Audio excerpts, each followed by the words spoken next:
où les gens, en fait, où il va y avoir véritablement une avancée et des changements structurels. Ça, c'est vraiment important à garder en mémoire, des changements structurels. On va faire des changements dans la structure même du Québec. Et donc, on va arriver à un nouveau stade, en fait.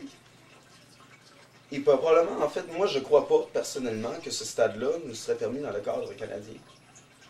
Parce que, où on va, en fait, perdre beaucoup de choses au niveau culturel et, justement, en arriver aussi à ce que peut-être la spécificité culturelle soit une ennemie et soit utilisée contre nous.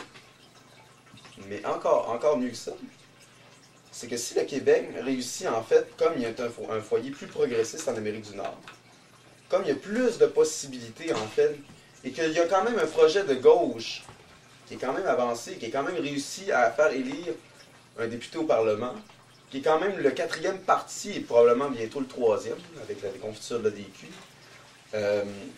Le 3e projet de politique le plus avancé, ça c'était quand même une première en Amérique du Nord. On a quand même réussi à faire élire le premier, je crois, depuis quand même assez longtemps, député qui se dit socialiste et qui quand même a fait beaucoup de déclarations socialistes, par exemple, dépasser le capitalisme pour sortir de la crise.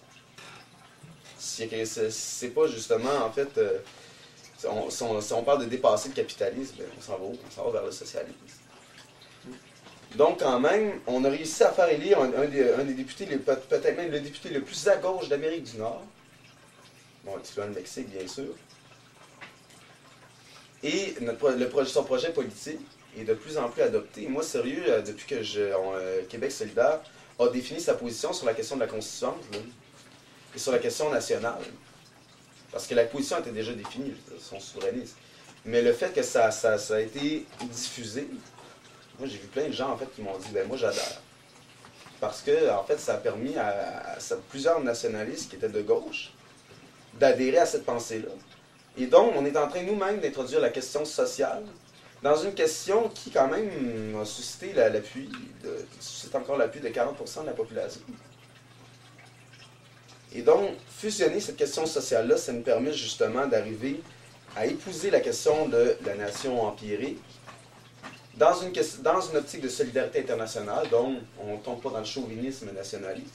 Mais en plus, on va redéfinir l'État sur des nouvelles bases qui vont nous permettre d'arriver au nouveau paradigme socialiste qui est défini en Amérique latine, parce que faire des conseils de quartier, c'est exactement ce qu'ils sont en train de faire au Venezuela. Et pourtant, on parle d'une transition, le socialisme.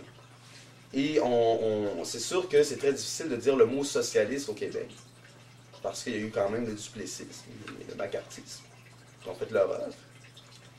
Mais par contre, lorsqu'on questionne les gens sur les différentes propositions qui sont faites, qui sont en ce moment en application au Venezuela ou en Bolivie, les gens appuient. Et le projet de Québec solidaire s'inscrit totalement là-dedans. Donc, pourquoi est-ce qu'on va s'isoler et dire on est contre ce projet-là parce qu'on a peur de tomber dans le nationalisme? Et autre question. Qu'est-ce que vous pensez de la position de la section la section québécoise du PCC sur cette question-là? Ils ont émis un communiqué. Mais sérieusement, moi, ça m'a comme... J'ai lu le communiqué, là, j'ai fait... Si j'avais été eux autres, là, même si j'avais été dans leur position, j'aurais même pas publié ça. Ils ont publié, en fait, ils ont dénoncé la nouvelle position de Québec solidaire en disant que ça allait nous éloigner des militants. Moi, j'ai jamais vu autant de personnes, en fait, qui ont fait le saut. J'ai vu beaucoup de gens du PQ faire le saut justement à cause de ça, parce que ils se disaient Québec solidaire a pris le virage indépendantiste, c'est sûr qu'ils vont rester indépendantistes parce qu'ils ont défini leur position, puis j'aime cette position-là, et on s'est attiré beaucoup de progressistes qui étaient désabusés. Alors, on a suscité des adhésions, au contraire de ce qu'ont dit les gens de la section du PCC. Puis en même temps, ça nous permet aussi justement d'épouser une lutte pour la culture québécoise. Et moi, sérieusement, je pense pas que la culture québécoise survivrait à un autre 500 ans de capitalisme. Je ne sais pas pour vous autres, je Je pense pas qu'on se rende Je pense jusque-là. pas que la planète va y sauver. Hein? Je pense pas que la planète va y sauver. Non, ça non plus. Ça c'est une autre affaire. Mais par contre, et je pense que, bon, on va y aller plus aux questions, là. Mais juste pour conclure, c'est vraiment le fun de voir aussi qu'on n'est pas tout seul dans le monde. De voir qu'il y a d'autres nations qui sont opprimées culturellement, qui vivent cette oppression-là. Et je veux terminer en vous citant un auteur, Xavier Ayerdi.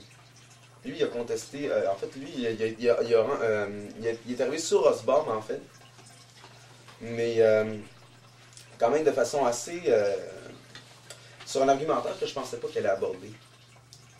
Justement, par rapport à la question culturelle, il disait, en fait, ce que je vous disais tout à l'heure, c'est que tu peux pas passer, en fait, à côté des questions culturelles, parce que si tu passes à côté de ces questions-là, ou des questions identitaires, mais tu laisses la droite prendre totalement contrôle de ça.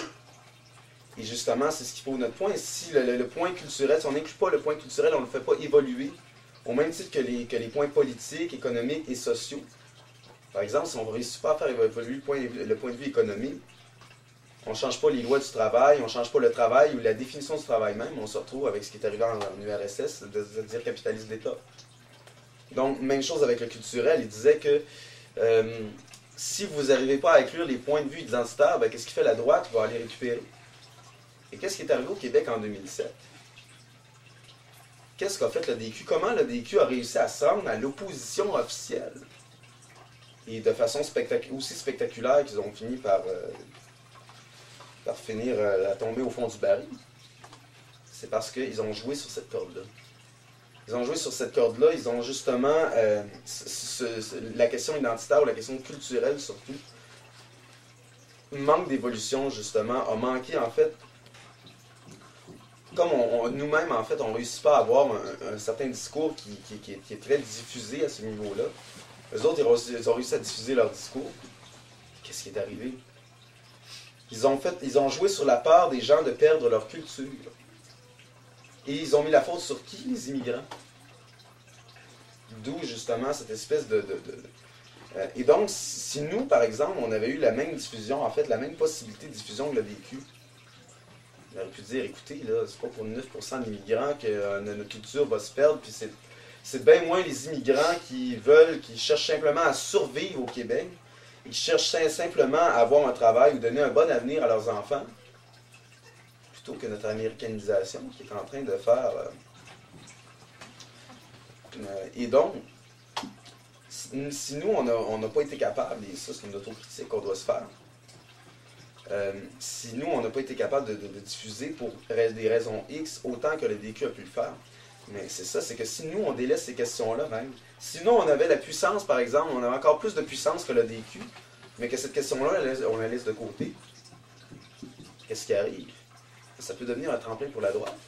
Et Ayerdi prend c'est justement l'exemple de l'Angleterre, parce qu'Éric Hobsbawm est d'Angleterre. Donc, il va sur son propre terrain et dit, écoutez, regardez les travaillistes, là. Les travaillistes, dans les années 80, ils ont eu des pertes. Pourquoi? Aux mains des conservateurs, il y a eu une domination conservatrice. Pourquoi? Les conservateurs ont joué la carte nationaliste. Et Ayerdi, il est de où? Il est du Pays Basque.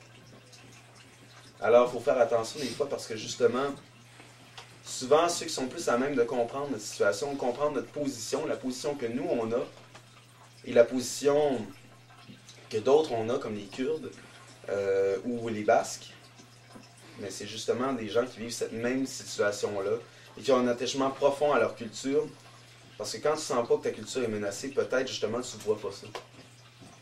Et donc, nous-mêmes, il va falloir être capable d'expliquer ça, parce que dans l'ensemble du monde, quand même, les cultures qui sont menacées, le pourcentage de population qui vit sur une culture qui est menacée, si ta culture est menacée, c'est parce que t'es pas beaucoup. Et donc, justement, t'as pas un poids au niveau mondial. Donc, il faut être capable nous-mêmes. Mais par contre, je suis convaincu qu'on va être capable, et c'est là-dessus que je crois plus. Je suis convaincu qu'on va être capable de se solidariser, en fait, le reste des nations du monde.